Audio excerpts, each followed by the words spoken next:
Hello and very warm welcome to all of you in this edition of Public Forum. I'm Anurag Punitha with you. India's External Affairs Minister, Ms. Sushma Swaraj, is in South Africa to attend the two important meetings, BRICS and IBCSA. She is going to meet the important leaders of South Africa as well, because these two important meetings will now not only shape the relation between the many countries, but somehow will emphasize on India's interest in many parts of the world. These two important meetings, the BRICS and IBCA, where India has been playing a major role. The BRICS Foreign Ministers meeting is today, which is expected to lay the foundation for the annual meeting summit meeting of the group in Johannesburg next month.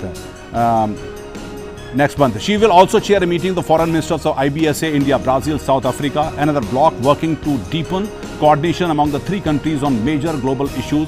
She will also attend events marking the 125th anniversary of the historic incident where Mahatma Gandhi was thrown out of the train compartment at the railway station. The year 2018 is an important year for the India-South Africa relations, as it marks 25 years of the establishment of the diplomatic relation between the two countries and 125th anniversary of the railway station incident when the Mahatma Gandhi was thrown out, and 100th birth anniversary of South African iconic leader Nelson Mandela. So this is sort of a very important meeting as far as India is concerned. And joining me for the discussion is Mr. K.Siddhartha, strategic thinker. Very warm welcome to the show, Mr. Siddhartha. And my second guest, Manish Davade, assistant professor, diplomatic studies, JNU. Very warm welcome in the show as well.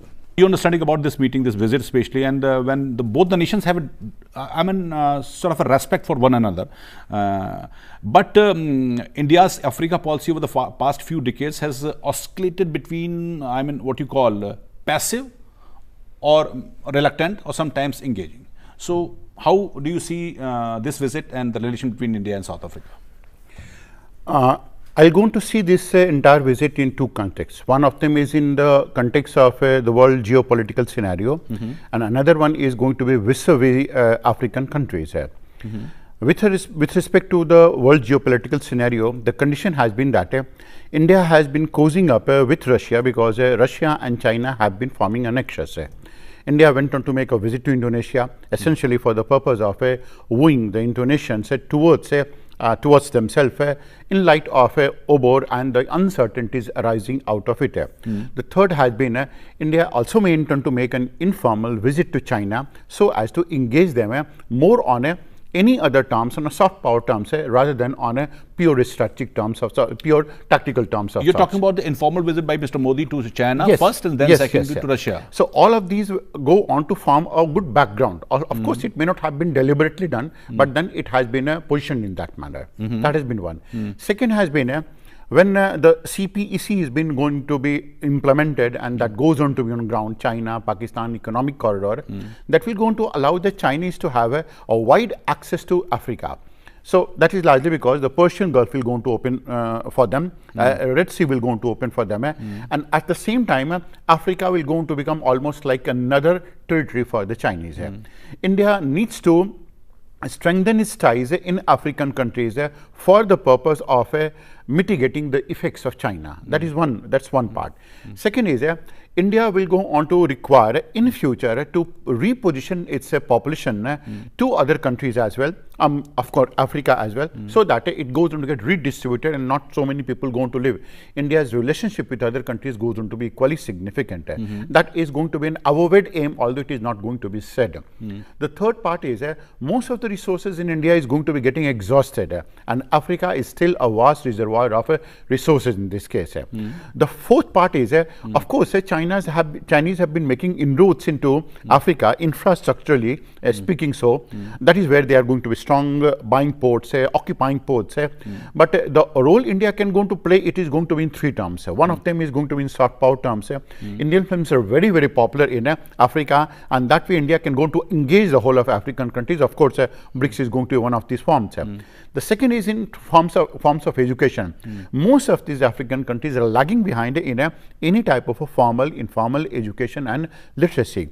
Now, the role India can go on to play is exporting teachers to all of these places. Okay. Now that will go on to become a soft power, and that will go on to become an aim with an unsaid aim of controlling the psyche and minds of the African countries and having a lifestyle of the Africans more akin to that of India. In any case, both of these countries are going to be close to each other that way. The third is the model of development that most of the places in India can go to have, and African countries can go to have. It's going to be by and large having a great degree of similarity. Okay. If we are, we have a, the history of past as far as the relation between India and South Africa is concerned. We can cooperate in fields like agriculture, IT, and skill development as far as India is concerned. But don't you think that somehow we have lost that edge? Edge. I mean, the China has made quite good inroads into the Africa. So somehow we lost the momentum. Agreed. In fact, the whole of Africa was controlled through Patels generally. I mean, they had a major population in Africa.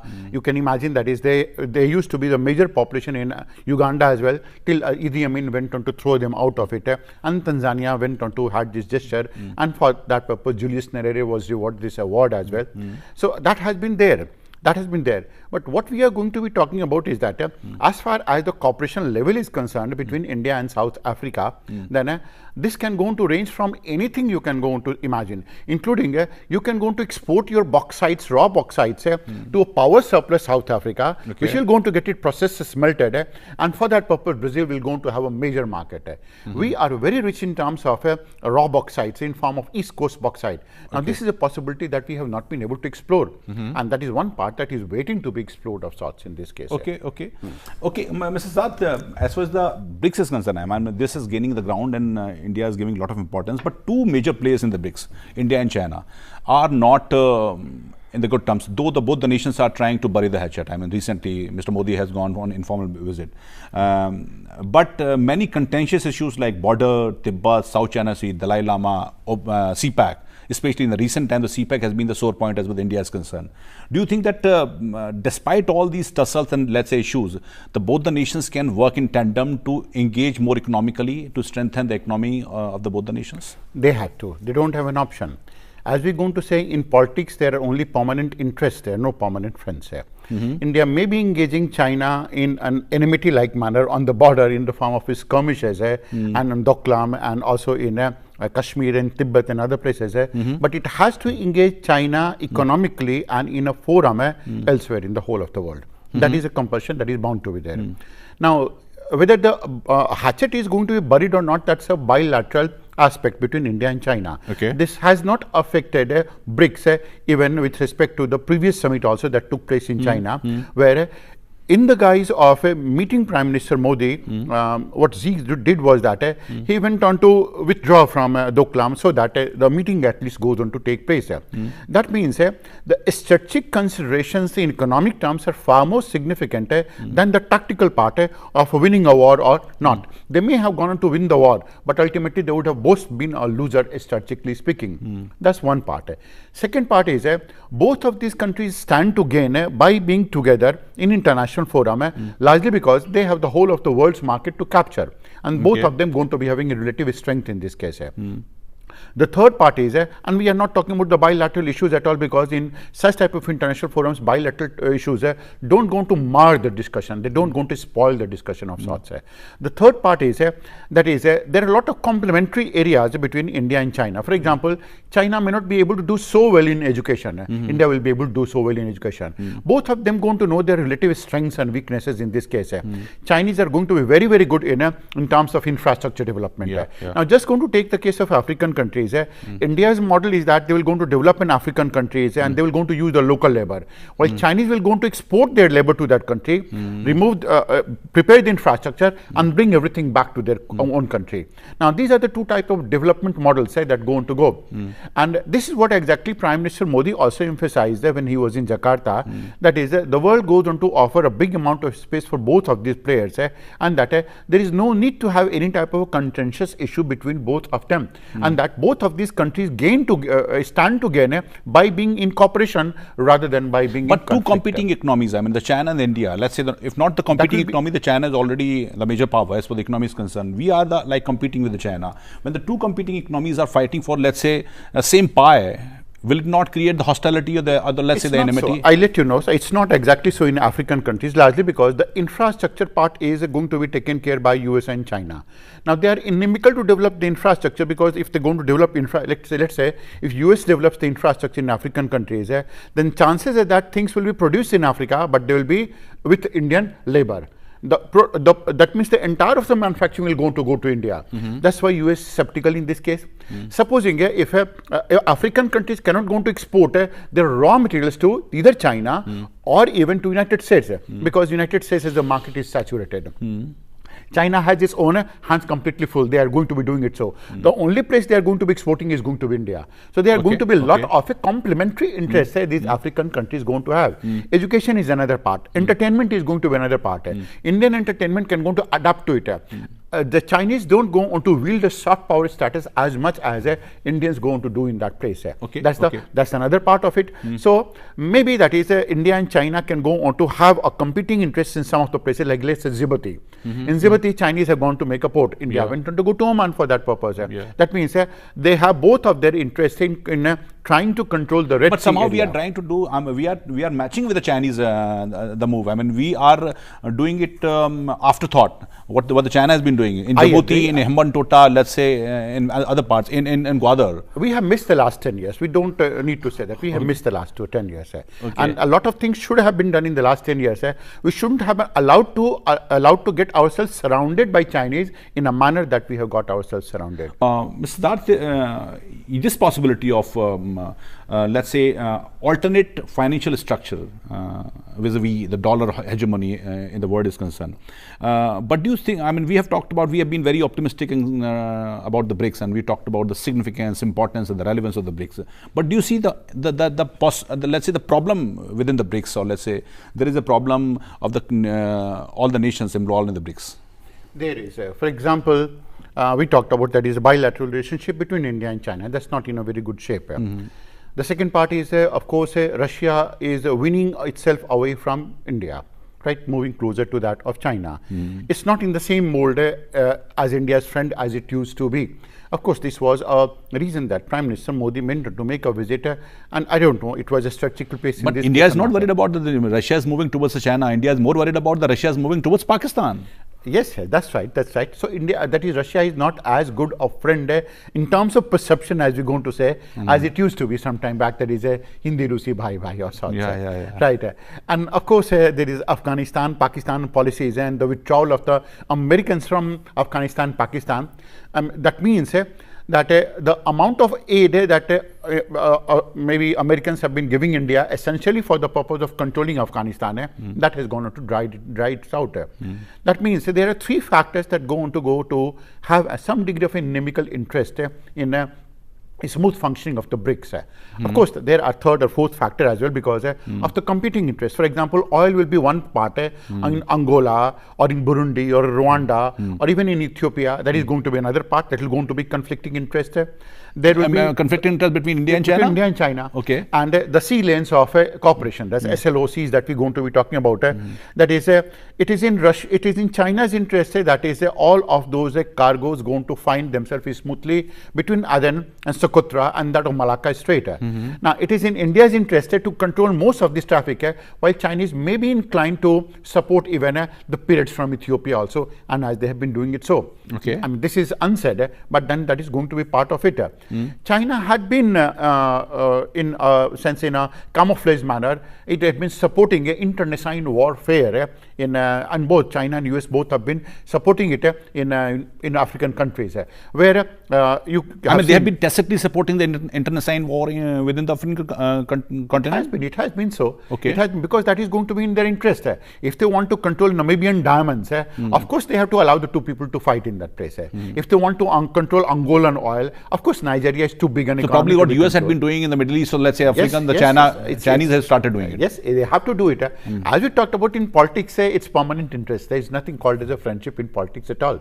And then they have to control the eastern littoral states of Africa. Now that will going to include the whole of the Horn of Africa, which India is going to be closely tied with. So it is going to be interest of Chinese as well as India.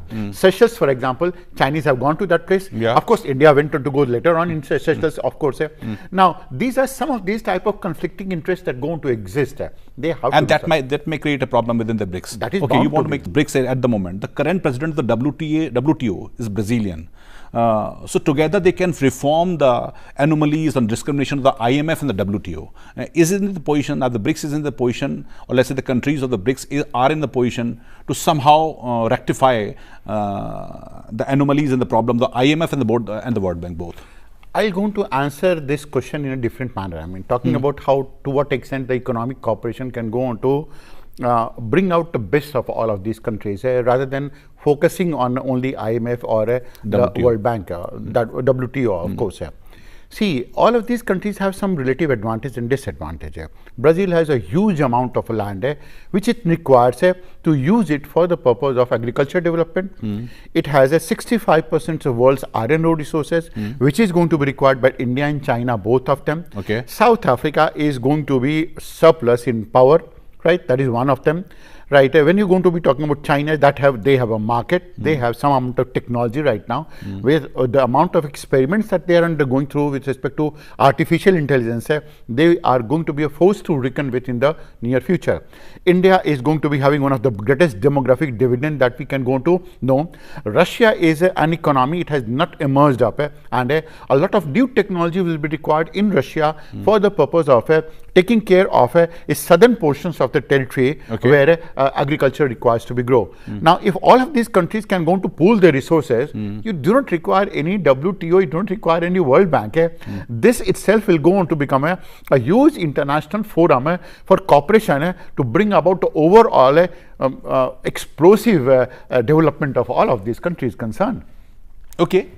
So, in last we can say, I mean, Mr. Sushma Swaraj visit somehow will put India in a place where India can, let's say, negotiate or renegotiate the interest. I mean, because the cultural ties, the historic ties between the two nations are also very rich. We can say that South Africa is the gateway of the African continent. So India is making, though the relation between the India and South Africa have been historic, culturally strong, but somehow lost that momentum because the China made quite good inroads into not only South Africa but African subcontinent as well. So this visit is very important and significant as far as India is concerned. Thank you very much, Manish, for coming and talking to us. Thank you very much, Mr. Siddhartha, for coming and talking to us. That's all we have in this edition of Public Forum. Thank you very much for watching us.